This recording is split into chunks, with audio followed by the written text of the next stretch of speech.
Hello दोस्तों, हमारे YouTube channel knowledge zero से में आपका बहुत बहुत स्वागत है।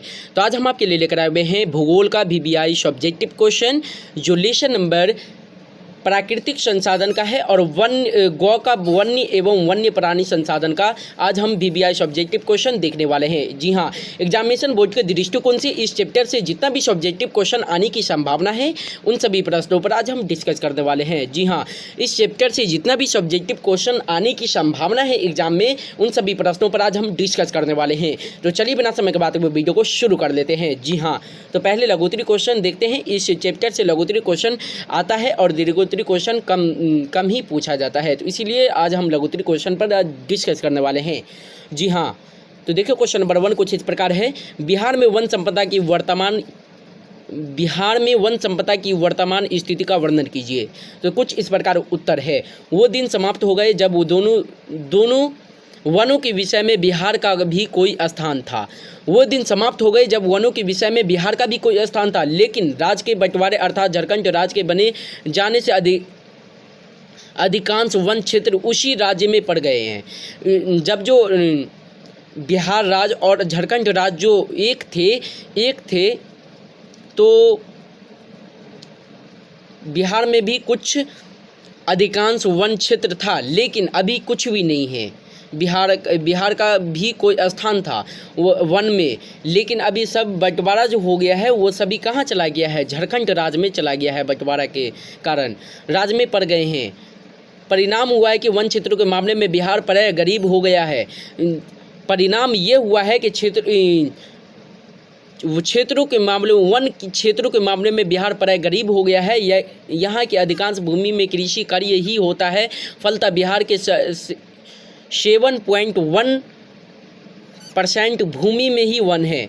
यहाँ वनों का विस्तार पश्चिम चंपारण, मुंगेर, बांका, जमुई, नवादा, नालंदा, गया, रोहतास, कैमूर तथा औरंगाबाद जिलों में तक में ही है, वह भी बहुत कम मात्रा में। जी हाँ, ये जिला है।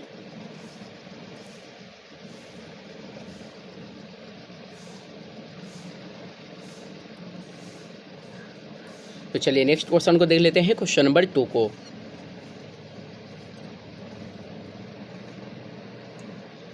तो देखिए क्वेश्चन नंबर 2 कुछ इस प्रकार है आपका। वन विनाश के मुख्य कारकों को उल्लिखिए। तो कुछ इस प्रकार है। वन विनाश के मुख्य कारक निम्नलिखित है। तो पॉइंट नंबर 1 कुछ इस प्रकार है। बड़ी विकास योजनाओं के चलते वनों का काफ़ी नुकसान हुआ है। बड़ी विकास योजनाओं के चलते वनों का काफ़ी नुकसान हुआ है। आप लोग देखते होंगे कि रोड बनता है तो उसे वन को काटा जाता है। नदी घाटी परियोजनाओं में बने बांध के पीछे जहां पानी एकत्र होता है वहां के सभी वृक्ष नष्ट हो गए हैं। तो पॉइंट नंबर 3 खनन कार्यों के चलते भी वनों का विनाश हुआ है।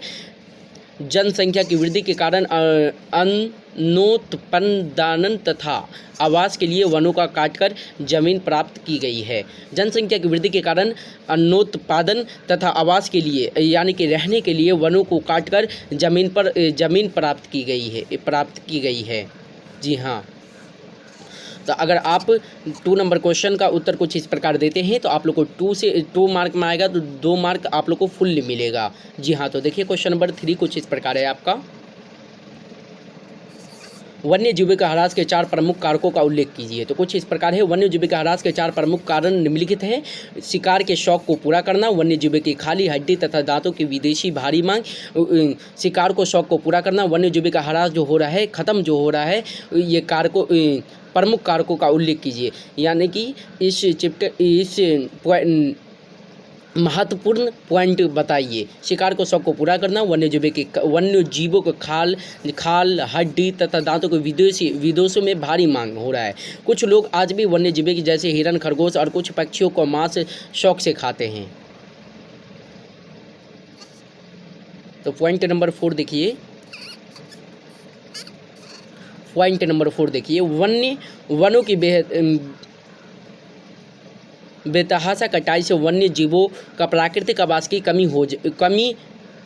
होती जा रही है। इससे वो विलुप्त यानी कि विलुप्त होने की दशा प्राप्त कर रहे हैं। जी हाँ, तो कुछ इस प्रकार आप उत्तर लिखते हैं तो आप लोग को फुल्ली 2 मार्क मिलने वाला है। जी हाँ, बहुत ही मोस्ट इम्पोर्टेंट क्वेश्चन है आपके लिए एग्जामिनेशन बोर्ड के दृष्टिकोण से। जी हाँ, तो देखिए क्वेश्चन नंबर 4 कुछ इस प्रकार है। चिपको आंदोलन क्या है?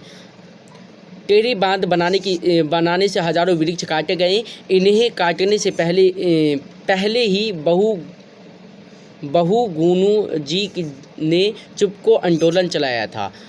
किसने चलाया था?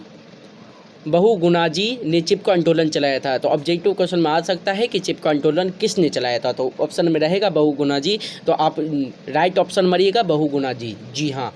तो इस आंदोलन में होता यह था कि ठेकेदार पेड़ काटने जाते थे तो आंदोलनकारी पेड़ के चारों ओर चिपक जाते और पेड़ को काटने नहीं देते, लेकिन ये आंदोलन सफल नहीं हो सकता। ये आंदोलन जो था वो सफल नहीं हो सका। सरकार की जिद और टेढ़ी बांध बनाने की आवश्यकता दोनों के कारण आंदोलन विफल हो गया, समाप्त हो गया। विफल यानी कि नाकाम रहा, असफल रहा। टेढ़ी बांध भी बना और पेड़ भी काटे गए। टेढ़ी बांध जो बनाने में बना था उसे विरोध कर रहा था, लेकिन वो असफल हो गया। और टेढ़ी बांध बना लेकिन पेड़ भी काटे गए। अनेक गाँव के हजार घर बांध से रुके जल में विलीन हो गए। जी हाँ। तो 4 नंबर क्वेश्चन का कुछ इस प्रकार उत्तर था। तो देखिए क्वेश्चन नंबर 5 कुछ इस प्रकार है। ये बहुत बार पूछा गया क्वेश्चन है, इसीलिए हम इसे भी आपके सामने डिस्कस कर रहे हैं। देखिए, लुप्त होने वाले 10 पक्षियों के नाम लिखिए। तो लुप्त होने वाले 10 पक्षियों के नाम निम्नलिखित हैं, जैसे पशु में और पक्षी में। तो देखिए, जैसे चीतल, नीलगाय, भेड़िया, बारहसिंगा। बहुत ही कम आप लोग को जो यहाँ पे दिया गया है बहुत ही कम दिखता है। जैसे चीतल हो गया, नीलगाय हो गया, भेड़िया हो गया, बारहसिंगा, गेंदा। और पक्षी में देखिए क्या क्या विलुप्त हो रहा है। श्वेत सारस, धूरस बगुला, बुटेर, मोर, चाहा। आप लोग बहुत ही कम जो भी यहाँ पे लिखा गया है बहुत ही कम आप लोग देखते होंगे। विलुप्त हो रहा है। लुप्त होने की 10 पक्षियों, जैसे 10 पक्षियों के नाम बताना है। 10 पशु या पक्षियों के नाम निम्नलिखित है। पशु इधर दे दिया है और पक्षी कुछ 5 को पशु का नाम है और 5 को पक्षी का नाम है। जी हाँ। तो कुछ इस प्रकार सभी क्वेश्चन का उत्तर था। अगर वीडियो अच्छी लगी हो तो प्लीज़ वीडियो को लाइक कीजिए। अगर आप लोग को इस सभी सवाल का